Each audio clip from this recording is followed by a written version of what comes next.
Assalamualaikum pemirsa Trans 7, selamat pagi. Sudah pada sholat subuh kan? Seperti biasa, pagi-pagi Hasanah Ensiklopedia Islam Dunia hadir untuk menambah wawasan Hasanah Islam Dunia ke hadapan Anda. Dan informasi pertama, inilah News Flash.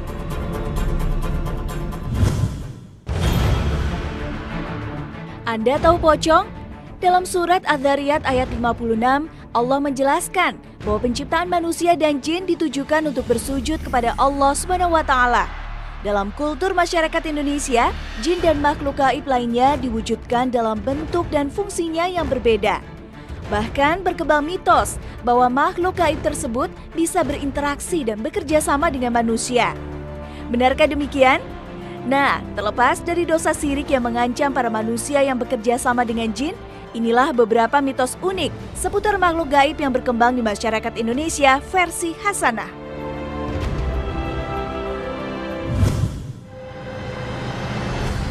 Masyarakat Indonesia khususnya yang tinggal di pesisir selatan Jawa pasti mengenal sosok Nyi Roro Kidul. Ratu cantik yang identik dengan warna hijau ini amat dekat dengan kehidupan nelayan. Bahkan demi mendapatkan restu dan berkah berupa tangkapan ikan yang melimpah, sebuah ritual larung sesaji selalu dilakukan dan menjadi upacara adat yang rutin dilakukan berkala.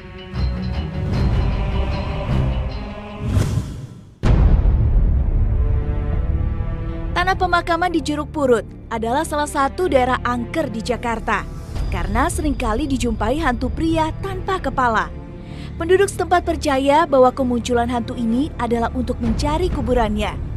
Tapi karena kuburannya ada di tanah kusir, maka ia tak akan pernah menemukan di mana lokasi kuburnya. Sehingga bisa dikata hantu Jeruk Purut adalah hantu nyasar.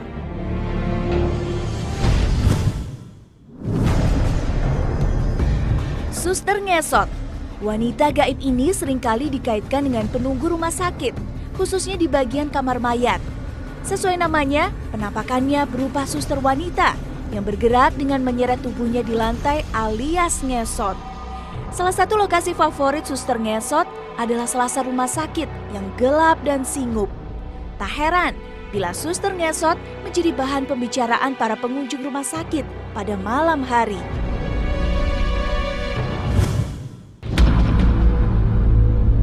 Si Manis Jembatan Ancol.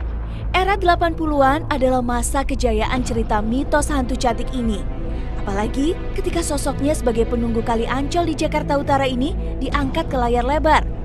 Konon, ia mati karena korban perkosaan dan mayatnya dibuang di Jembatan Ancol.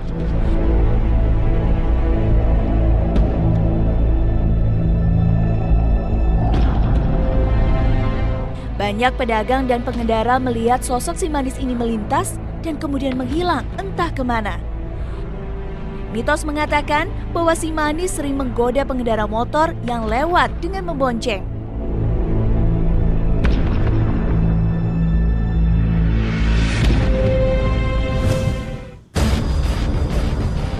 Pocong mendadak populer dalam 1 tahun terakhir.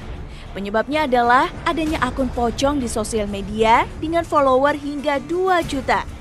Tapi jangan dibayangkan, pocong di sini adalah sosok menakutkan dengan aneka ocehan seram. Justru sosoknya di dunia maya adalah hantu merana karena patah hati. Dan dialah yang mempopulerkan istilah galau. Jadi, ketika Anda berjalan sendirian di tempat angker, jangan terburu takut. Siapa tahu ia hanya ingin curhat, bukan untuk menguji nyali Anda. Nah, semua mitos itu tentunya tidak bisa dibenarkan dalam ajaran Islam. Makhluk gaib memang harus diakui keberadaannya, namun bukan untuk ditakuti, apalagi untuk diajak bekerja sama. Syirik merupakan dosa besar dan ancaman dari Allah sangat jelas, yaitu neraka jahanam. Wallahu a'lam.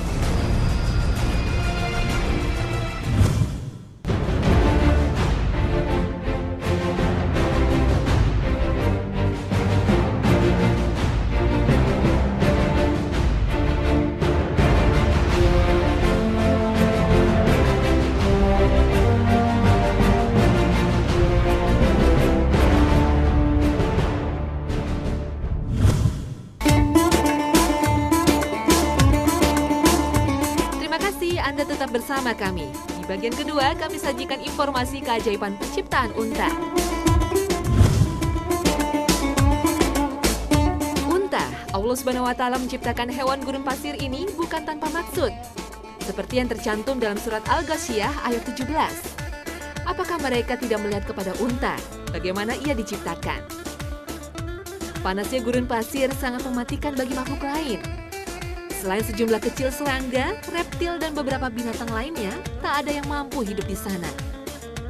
Lain halnya dengan unta, Allah secara khusus menciptakan unta untuk hidup di gurun pasir dan untuk membantu manusia. Unta memiliki struktur tubuh yang kuat. Ia mampu bertahan selama 8 hari dengan suhu 50 derajat tanpa makan dan minum. Struktur dan sel unta yang unik mampu memanfaatkan hasil metabolisme dengan baik. Unta mampu meminum air sebanyak sepertiga berat badannya, atau 130 liter sekali minum. Dinding sel pada unta memiliki struktur khusus untuk mencegah hilangnya air secara berlebihan. Keberadaan punuk merupakan keuntungan bagi unta. 1/5 berat tubuh unta adalah lemak yang tersimpan di bagian punuknya. Hal ini memungkinkan unta untuk menggunakan sedikit air. Mamalia ini dapat melakukan perjalanan jauh dengan beban ratusan kilogram di punggungnya selama berhari-hari. Unta mampu menghabiskan 30 hingga 50 kg makanan dalam sehari. Saat berada di situasi yang sulit, hewan ini mampu hidup selama 1 bulan hanya dengan mengkonsumsi 2 kg rumput perharinya. Unta juga memiliki struktur berlendir dalam hidungnya 100 kali lebih besar dari manusia. Hal ini memungkinkan unta mendapatkan 66% uap air yang terkandung dalam udara. Unta juga mampu memaksimalkan penggunaan air dan zat makanan dengan mengalirkan urea berulang-ulang ke liver. Hal ini agar unta tidak mengalami keracunan. Sistem pencernaan unta juga unik. Perutnya memiliki desain khusus sehingga cukup kuat untuk mencerna hampir semua tumbuhan di gurun pasir. Gigi dan mulut binatang ini telah dirancang untuk memungkinkannya memakan duri tajam dengan mudah.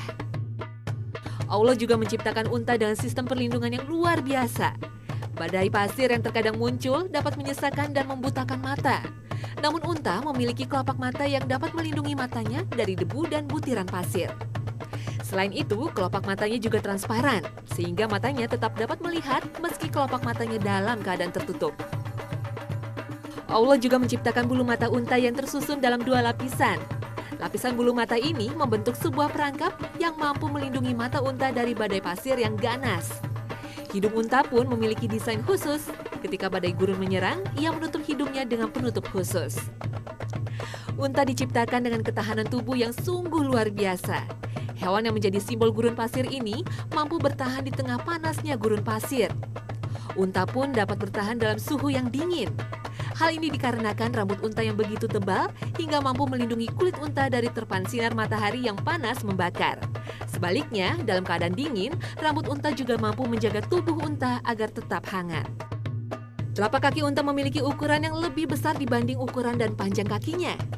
Kakinya dirancang khusus dengan ukuran besar agar membantu berjalan di atas padang pasir dengan mudah tanpa terperosok. Telapak kakinya memiliki struktur yang melebar dan menggembung. Kulit yang tebal pada telapak kakinya merupakan suatu bentuk perlindungan terhadap panasnya pasir gurun. Selain diberikan kemampuan yang luar biasa untuk bertahan hidup di wilayah ekstrim, Allah Subhanahu wa Ta'ala menjadikan susu unta begitu bermanfaat bagi manusia. Susu unta bisa dibilang nektar murni dengan rasa lebih asam dan lebih manis dari susu sapi. Kandungan laktosa lebih sedikit dan baik untuk kesehatan. Bangsa Arab tradisional menggunakan susu unta untuk mengobati berbagai penyakit seperti cacar, luka, sakit gigi, gangguan pencernaan, dan keracunan. Menurut mereka, susu unta yang paling bagus untuk dijadikan obat adalah susu yang keluar setelah 40 hari melahirkan. Seorang peneliti di Universitas Ummul Qura Mekah, Dr. Abdul Rahman Al-Qasas, membuktikan bahwa air seni dan susu unta dapat menyembuhkan sejumlah penyakit, diantaranya hepatitis, diabetes, dan penyakit kulit. Untuk itulah, kampanye minum susu unta sedang digalakan di Arab Saudi. Beberapa kawasan peternakan unta sekarang mulai dibuka untuk pusat penjualan susu unta. Akan tetapi, karena susu unta sifatnya tidak tahan lama, pemasarannya masih sangat terbatas. Penciptaan unta telah menunjukkan kebesaran Allah Subhanahu wa Ta'ala. Keagungan ciptaannya tampak nyata di segenap penjuru alam ini, dan pengetahuan Allah Subhanahu wa Ta'ala meliputi segala sesuatu. Subhanallah, Allah Maha Besar. Begitu istimewa unta diciptakan. Dan sebaik-baiknya pencipta adalah Allah Subhanahu wa Ta'ala. Jangan lewatkan informasi berikutnya karena Hasanah Ensiklopedia Islam Dunia akan kembali.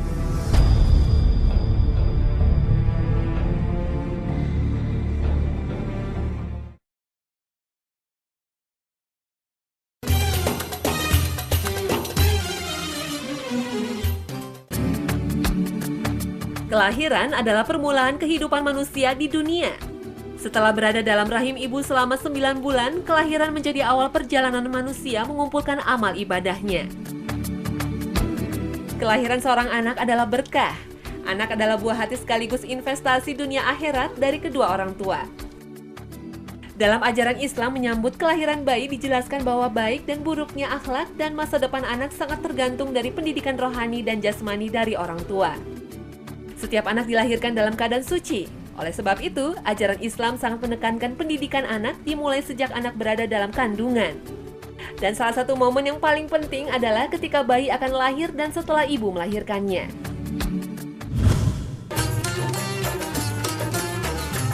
Dalam menyambut kelahiran ada adab yang harus dipenuhi, diantaranya menunjukkan rasa gembira dengan tahniah, mendoakan dan memberi nama yang baik. Setelah lahir, hendaknya diazankan pada telinga kanan bayi dan iqomah pada telinga kiri. Hendaklah bayi ditahnikkan. Tahnik adalah memasukkan sedikit kurma ke mulut bayi dengan jari telunjuk dan digerakkan perlahan ke kanan dan kiri, sehingga menyentuh seluruh mulut bayi. Tahnik dilakukan untuk memudahkan bayi ketika menyusu. Lalu mencukur rambut bayi, menimbangnya dengan emas, kemudian menyedekahkannya. Dan terakhir melakukan akikah dengan menyembelih domba atau kambing. 2 ekor untuk anak laki-laki dan 1 ekor untuk anak perempuan. Akikah maknanya secara syariat adalah hewan yang disembelih untuk menebus bayi yang dilahirkan. Hukum akikah menurut pendapat yang paling kuat adalah sunnah muakkad. Dan ini adalah pendapat jumhur ulama berdasarkan anjuran Rasulullah SAW. Seperti diriwayatkan oleh Ahmad dan Bukhari bahwa bersama anak laki-laki ada akikah, maka tumpahkan penebus darinya darah sembelihan dan bersihkan darinya kotoran, maksudnya cukur rambutnya. Akikah memberi hikmah, diantaranya menghidupkan sunnah Rasul, melindungi anak dari gangguan setan, tebusan hutang anak yang memberikan syafaat bagi kedua orang tuanya kelak pada hari perhitungan, dan bentuk pendekatan diri kepada Allah Subhanahu wa Ta'ala. Pelaksanaan akikah disunahkan pada hari yang ke-7 dari kelahiran. Berdasarkan sabda Rasul yang diriwayatkan oleh Imam Ahmad dan disahihkan oleh Tirmizi bahwa setiap anak itu tergadai dengan hewan akikahnya, disembelih darinya pada hari ke-7 dan dia dicukur dan diberi nama. Dan bila tidak bisa melaksanakannya pada hari ke-7, maka bisa dilaksanakan pada hari ke-14 atau pada hari ke-21. Namun setelah 3 minggu akikah masih belum dilakukan, maka akikah bisa dilakukan kapan saja pelaksanaannya dikala sudah mampu.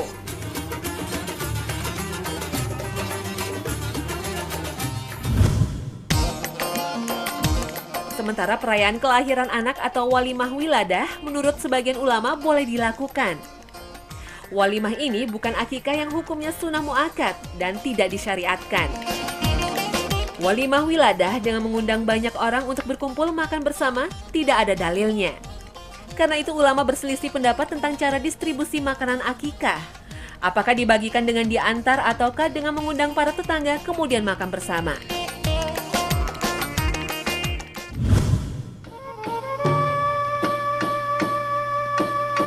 Kematian adalah kepastian yang akan dialami oleh setiap manusia sebagaimana yang telah ditegaskan dalam firman Allah Subhanahu wa Ta'ala dalam Al-Qur'an surat Ali Imran ayat 185. Tiap-tiap yang berjiwa akan merasakan mati. Kematian dalam pandangan Al-Qur'an tidak hanya terjadi sekali, tetapi 2 kali.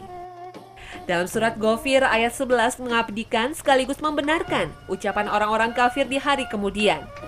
Mereka berkata, "Wahai Tuhan kami, Engkau telah mematikan kami 2 kali dan telah menghidupkan kami 2 kali pula. Lalu kami menyadari dosa-dosa kami, maka adakah jalan bagi kami untuk keluar dari siksa neraka?" Kematian didefinisikan sebagai ketiadaan hidup, karena ruh meninggalkan jasadnya untuk pulang kembali ke robnya.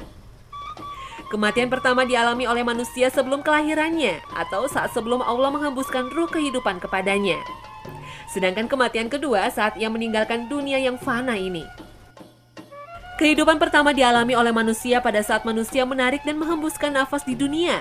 Sedangkan kehidupan kedua saat ia berada di alam barzah atau kelak ketika ia hidup kekal di hari akhirat.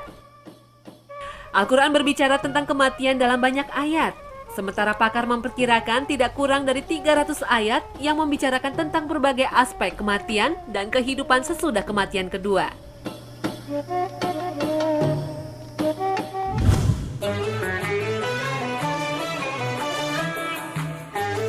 Ada 3 tanda kematian yang akan selalu menemui kita, yaitu memutihnya rambut, melemahnya fisik, dan bungkuknya badan. Jika ketiga atau salah satunya sudah ada pada diri kita, itu berarti malaikat maut telah mengirimkan utusannya. Karena itu, setiap muslim hendaknya senantiasa mempersiapkan diri, mengumpulkan amal ibadah sebagai bekal hari akhir, dan agar saat menghadapi kematian dalam keadaan tunduk dan patuh kepadanya. Rasulullah SAW mengingatkan agar kita bersegera untuk menyiapkan bekal dengan beramal soleh. Seperti diriwayatkan Tirmizi, bersegeralah kamu beramai sebelum datang 7 perkara. Kemiskinan yang memperdaya, kekayaan yang menyombongkan, sakit yang memayahkan, tua yang melemahkan, kematian yang memutuskan, dajjal yang menyesatkan, dan kiamat yang sangat berat dan menyusahkan. Bila kematian telah tiba kepada seseorang, adalah kewajiban bagi kerabat terdekatnya dan umat muslim di sekitarnya untuk mengurusi, memandikan, menyolatkan, dan menguburkan jenazahnya. Orang yang berhak memandikan jenazah laki-laki adalah sesuai wasiat yang meninggal. Ayahnya, kakeknya, anak laki-lakinya, atau cucu laki-laki. Jika tidak ada yang mampu, keluarga boleh menunjuk orang yang terpercaya untuk memandikannya. Begitu pula sebaliknya dengan jenazahnya perempuan. Tempat memandikan jenazah harus tertutup baik dinding maupun atapnya.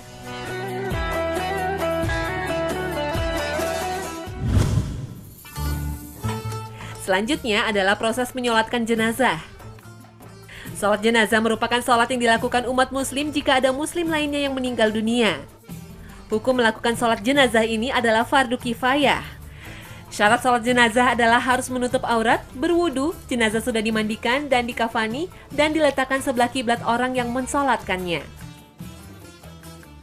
Sholat jenazah tidak disertai dengan ruku dan sujud, tidak dengan azan dan iqomat. Setelah berdiri mengucapkan niat dalam hati, lalu melakukan sholat jenazah dengan 4 kali takbir. Bacaan setelah takbiratul ihram yang pertama adalah membaca Al-Fatihah. Setelah takbir kedua membaca sholawat. Setelah takbir yang ketiga membaca Allahumma firlahu warhamhu wa'afihi wa'fu anhu. Artinya, ya Allah ampunilah dia, berilah rahmat dan sejahtera, maafkanlah dia. Selesai takbir keempat membaca Allahumma la tahrimna ajrahu wa la taftina ba'dahu wa firlana walahu. Artinya, ya Allah janganlah kiranya pahalanya tidak sampai kepada kami, dan janganlah engkau memberi kami fitnah sepeninggalnya, dan ampunilah kami dan dia. Kemudian diakhiri dengan salam. Apabila ada muslim yang meninggal namun kita berada di tempat yang jauh sehingga tidak bisa melakukan sholat jenazah, boleh melakukan sholat goib dengan tata cara yang sama dengan sholat jenazah. Sholat jenazah memiliki keutamaan seperti sabda Rasulullah SAW. Barang siapa menghadiri jenazah sampai jenazah itu disolati, maka ia mendapatkan 1 kirot. Dan barang siapa menghadirinya sampai jenazah itu dikuburkan, maka ia mendapatkan 2 kirot. Ada yang bertanya, apakah 2 kirot itu? Rasulullah SAW bersabda, sama dengan 2 gunung yang besar. Setelah disolatkan harus mengubur jenazah. Hukum mengubur jenazah adalah fardu kifayah. Jika sebagian kaum muslimin telah melakukannya, maka kewajiban itu gugur dari kaum muslimin yang lain. Cara penguburan jenazah adalah dengan meletakkan jenazah di dalam kubur dengan posisi miring di atas sisi tubuhnya sebelah kanan dan wajahnya dihadapkan ke kiblat. Ini merupakan kesepakatan para imam 4 mazhab. Setelah seseorang meninggal, berakhirlah perjalanan hidupnya di dunia dan memulai kehidupan di alam kubur. Namun ada hal yang tidak terputus seperti yang disabdakan Rasulullah SAW yang diriwayatkan dari Abu Hurairah radhiyallahu anhu. Apabila seorang anak Adam meninggal, maka akan terputus amalannya kecuali 3 perkara. sodako jariah, ilmu yang bermanfaat, dan anak soleh yang mendoakan kepadanya.